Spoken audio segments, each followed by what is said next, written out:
right!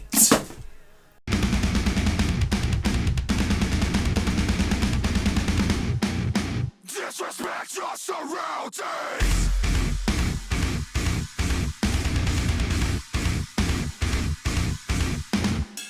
Hey folks, I, as I've said many times before, am the hardcore gamer. Now, that's hardcore as in...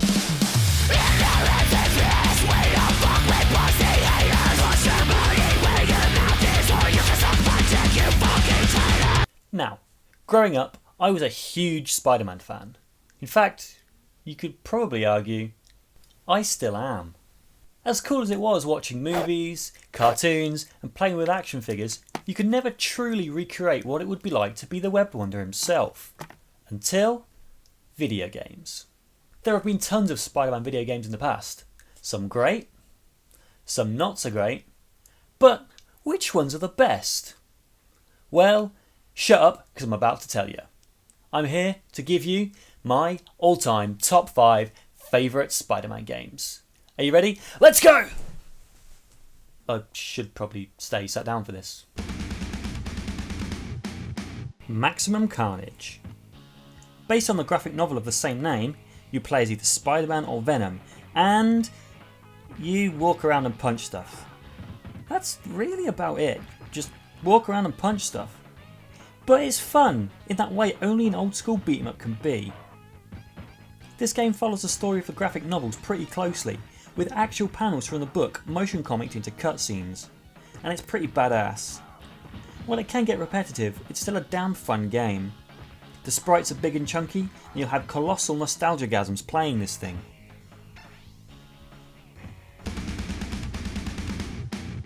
Spider-Man, the animated series. Based on the amazing, pun intended, cartoon of the 90s, comes this, albeit not that great, Super Nintendo title.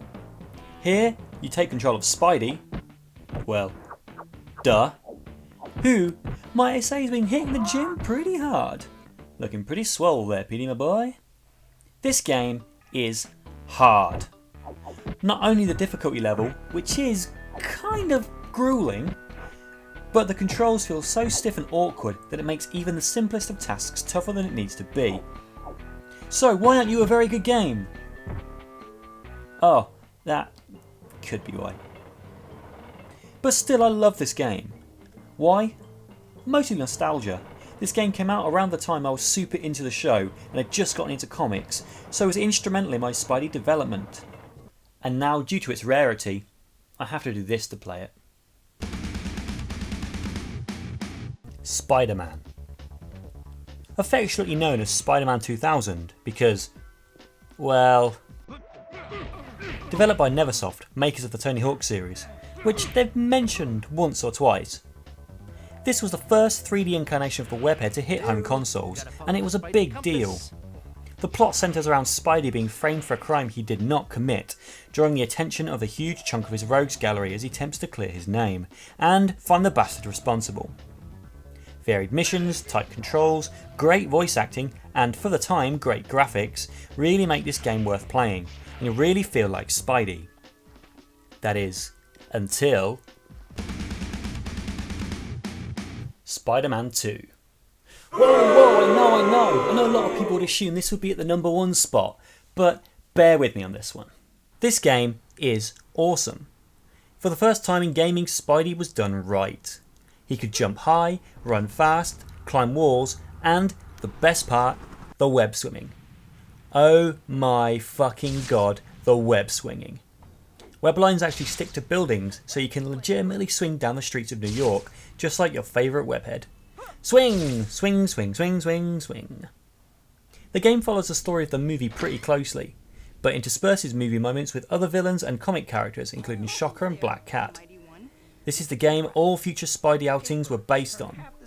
Combat is pretty clunky, but overall this game is good fun, and that's why it's my number 2. So what could possibly be my number 1?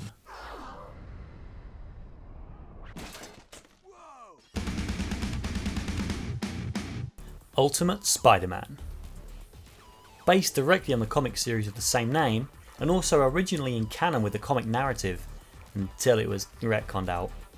This game was released in 2005, between Spider-Man 2 and 3. So you could be mistaken for thinking this was just a space filler, but you couldn't be more wrong. If Spider-Man 2 pioneered the idea of an open world Spider game, Ultimate Spider-Man perfected it. The controls are less complicated, combat is tighter and more fun, web slinging has been simplified but for the better, web lines still stick to buildings, and now you have some aftertouch controls to better steer yourself around the city. Also now you have two characters to play as, Spider-Man with all of his spideriness, and for the first time since the SNES era, you can play as Venom. However, Venom isn't just a palette swap, he's an entirely new character. He doesn't web swing, but he has a super jump. His fighting style is stronger and more aggressive. He has a constantly draining life bar that can only be refilled by eating innocent people. Awesome. Now, you may have noticed the art style. Activision would call it comic inking technology, but everyone else would say cell shading. I'd call it cool. It really gives the game a unique comic-like look. To further the comic look, all the cutscenes are presented in the style of a motion comic, slightly more successfully than previously seen in Maximum Carnage. Neat. It's unique, but somehow familiar. It takes successful elements from previous games and improves them. It looks like a goddamn comic book. It's great fun and you should play it for yourself, and that is why it's my favourite Spider-Man game. So there you have it, Ultimate Spider-Man is my favourite Spider-Man game of all time, for basically all those reasons I just gave. All of the games I've mentioned here are totally worth your time, so if you can track them down, I highly suggest you give them a go, especially if you're a big Spider-Man fan like myself. Anyways, I've been the Hardcore Gamer. Join me next time for a much better and much longer episode. But for now, go away. Hey folks, and thanks again for watching this episode. It has been a long time coming, but I really wanted to get something out just for you guys. I know it's not up to usual standards, but they will be rectified soon. If you liked something you saw in this video, please remember to subscribe to my channel and see a lot more videos from me. Maybe click some of the links just below to see some of my older videos, including my Let's Play of Goat Simulator, and maybe something about cheat cartridges? Give that one a go maybe? Anyways, thank you again for watching, and I hope to catch you next time. So there you have it. Ultimate Spider-Man. Damn it. So there you have it. So there you have it. So there you... Whew. So there you have it. So.